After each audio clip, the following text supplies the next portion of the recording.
अभी तक यूटी की सरकार ने अभी तक ना ही इन डेली वेजरों के लिए कोई पॉलिसी बनाई और ना ही इनको पिछले दो ढाई साल से डेली वेजर लगे हुए हैं, ना ही उनको सैलरी मिलती है। मुझे समझ नहीं आ रही कि 3 महीनों से जिनको 2 साल 3 साल से सैलरी नहीं मिल रही, तो अपने बाल बच्चे की वो कैसे लुक आफ्टर कर सकेंगी।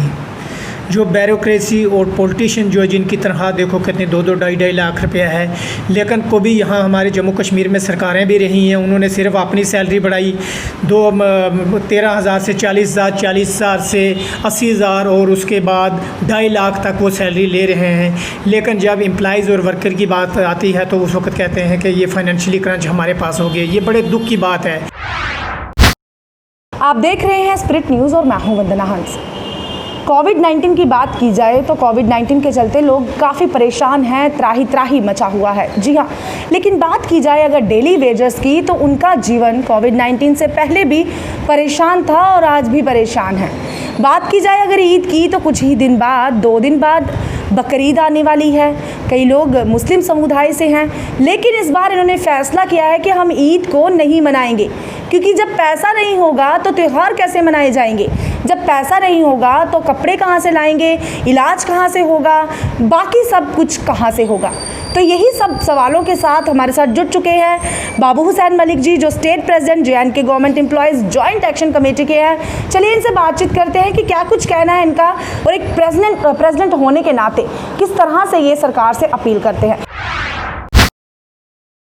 सर, सबसे पहले आपका बहुत बहुत स्वागत। Thank you. Myself Babu Hussain Malik, state president JNK government employ joint action committee R. और सबसे पहले मैं आपके इस जो आपका सोशल मीडिया का जो आप हर वक्त एम्प्लॉइज़ की जो इशू हैं वो आप बांटते रहते हैं, मैं तहे दिल के साथ शुक्रिया अदा करता हूँ। एम्प्लॉइज़ के तो बहुत सारे मुद्दे हैं, लेकिन सबसे अहम मुद्दा जो है यहाँ जम्मू कश्मीर के अंदर जो है वो डेली वेजरों का है। जो जम्मू कश्मीर के अंदर 1,05,000 से ज़ायद डेली वेजेस यहाँ जम्मू कश्मीर में जो लगाए गए हैं, ये डिफरेंट डिपार्टमेंट में है, चाहे वो PHE है, PDD है, PWD है, टूरिज़म है, इरिगेशन फ्लड कंट्रोल है, forest department, sericulture, floriculture, local fund college, cement employees, wild life, UD, local body, state department, agriculture, stationery and printing, municipal corporation, sheep and wool department, animal department, fishery department, horticulture, HDF, CPW of education, NYC, health workers and SPOs, ये जितने भी यहाँ जम्मू कश्मीर में लगाए हुए हैं। लेकिन पिछले 20 सालों में जम्मू कश्मीर के अंदर यहाँ जितनी सरकारें रही हैं, उन्होंने जिस तरह चक्की में आटा पीसा जा रहा है उस तरह इन सरकारों ने पीसा है।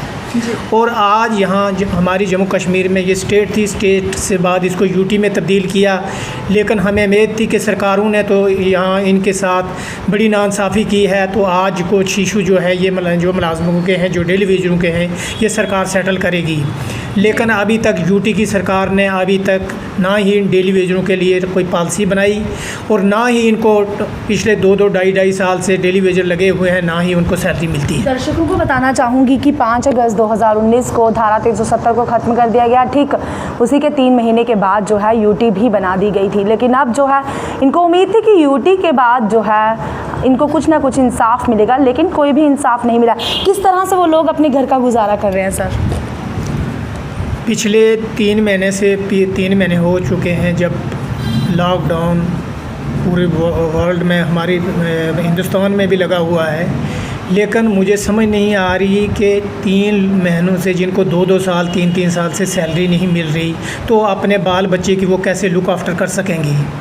जो ब्यूरोक्रेसी और पॉलिटिशियन जो जिनकी तनख्वाह देखो कितनी 2 ढाई लाख रुपया है, लेकिन कभी यहाँ हमारे जम्मू कश्मीर में सरकारें भी रही हैं, उन्होंने सिर्फ अपनी सैलरी बढ़ाई 13,000 से 40,000, 40,000 से 80,000 और उसके बाद 2.5 लाख तक वो सैलरी ले रहे हैं। लेकिन जब एम्प्लॉइज़ और वर्कर की बात आती है तो उस वक्त कहते हैं कि ये फाइनेंशियली क्रंच हमारे पास हो गया। ये बड़े दुख की बात है। यहाँ जम्मू कश्मीर के अंदर जितने रूल एंड रेगुलेशन जितने भी बनते हैं, वो जो ये किसी जो वीक कमज़ोर लोग हैं या मिडिल क्लास लोग हैं उनके लिए रूल नहीं बनते। रूल सिर्फ ये लोग अपने लिए बनाते हैं। ये जितने मुद्दे हैं ये जेन्युइन है, अनामली है क्लरिकल कैडर की। कुछ पार्शली हिस्सा तो सरकार ने इम्प्लीमेंट किया है, जिसमें 15 कैडर की नामली जो सरकार ने की है उसमें उसको 1/1/1996 से नोशनली और मॉनिटरी 19/2/2003 से दी है। हम भी ये डिमांड करते हैं कि अगर आपने SRO 333 निकाला उसमें से 2 इंक्रीमेंट है जो सेक्रेटरी ट्रेनिंग जो क्वालिफाई करता था उसको मिलती थी, लेकिन इन्होंने SRO 333 में वो भी विड्रा किया। हम वो भी डिमांड करते हैं कि उनको भी रिस्टोर किया जाए। इसके बाद काउंट्स एम्प्लॉइज़ का मसला, चाहे वो SRO 160 है या 272 है, हम कहते हैं उनके भी जो जेन्युइन डिमांड है उसको इम्प्लीमेंट किया जाए। रेगुलाइजेशन जो है NHM है, खिदमत सेंटर है, होम गार्ड्स हैं, आशा वर्कर्स हैं, आंगनवाड़ी वर्कर्स हैं, हेल्पर, कॉन्ट्रेक्चुअल टीचर और लेक्चरर, SPO, रहबर खेल, रहबर ज़राअत, रहबर जंगलात, हम कहते हैं इनके लिए सरकार कोई ठोस पॉलिसी बनाए, लेकिन अभी तक इनके लिए कोई पॉलिसी नहीं बनी।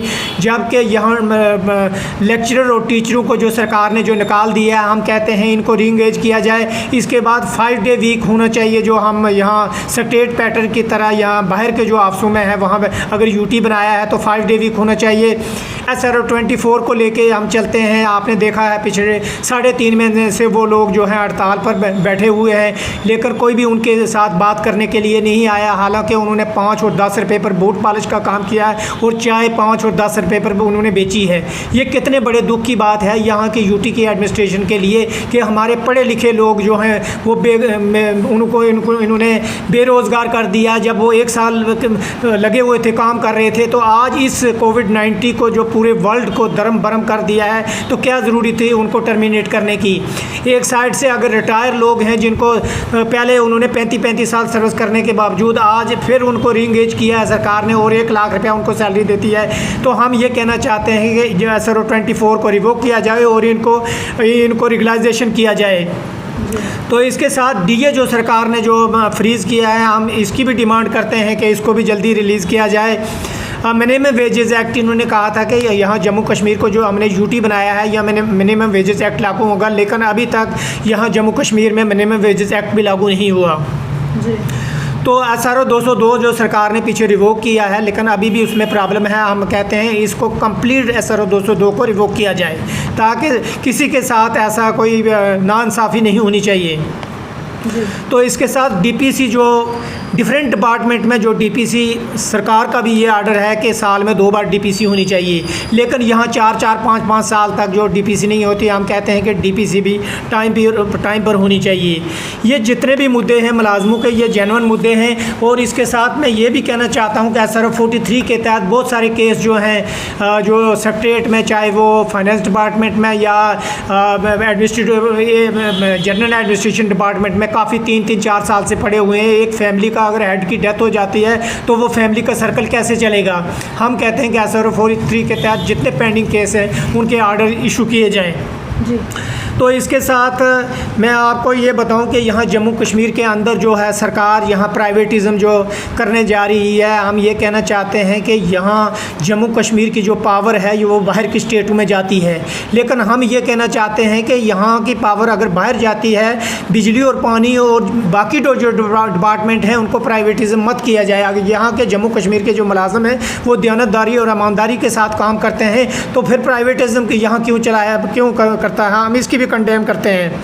तो ये जितने भी मुद्दे हैं, चाहे वो 4G इंटरनेट है, आपने देखा पीछे ऑनलाइन जो क्लासें इन्होंने लगाई हैं वो भी टोटली फेल हो चुकी हैं। हम कहते हैं कि ये पिछला 1 साल हो चुका है, जम्मू कश्मीर के लोग कितने परेशान हो रहे हैं। 4G को जो है इमीडिएटली रिस्टोर किया जाए। ये हमें दिन ब दिन हम ये कहते हैं आज करेंगे, ये देंगे, ये कौन सी है, ये है कि जम्मू कश्मीर को परेशान करने की बात है। जम्मू कश्मीर हम फ़ौरन ये इमीडिएट प्राइम मिनिस्टर साहब से और होम मिनिस्टर साहब से और जम्मू कश्मीर के हेड मुर्मू साहब से और चीफ सेक्रेटरी साहब से हम रिक्वेस्ट करते हैं कि 4G को रिस्टोर किया जाए।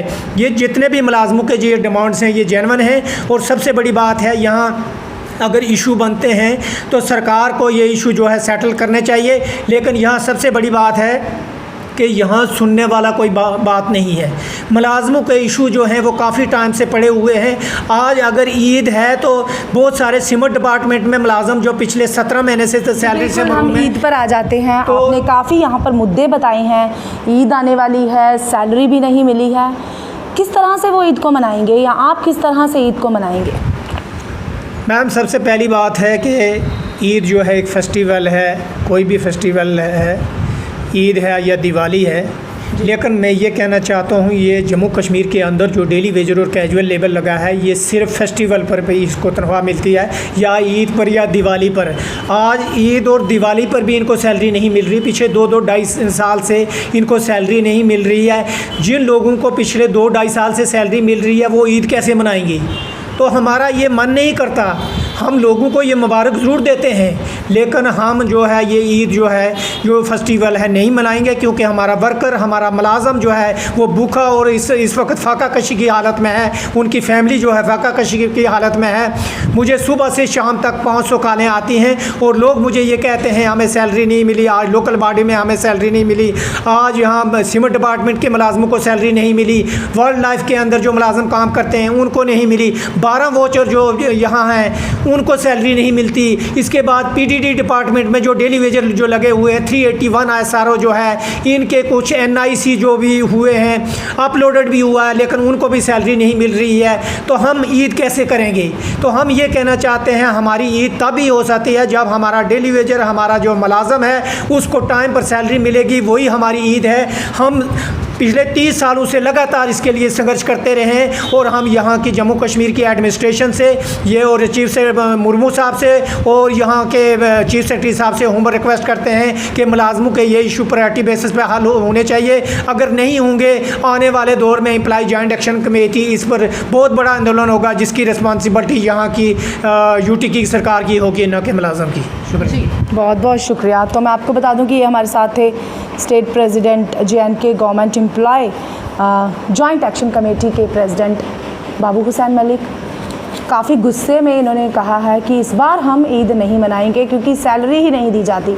एक तरफ नया हिंदुस्तान बनने की बात की जा रही है, ये नया भारत है, और दूसरी तरफ ये कैसा नया भारत है, यहाँ पर सैलरी ही नहीं मिल रही है।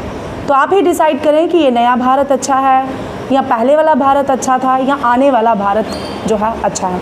तो आप ऐसे ही अपडेट के लिए जुड़े रहें स्प्रिट न्यूज़ के साथ। वंदना हंस, स्प्रिट न्यूज़ जम्मू। नमस्कार।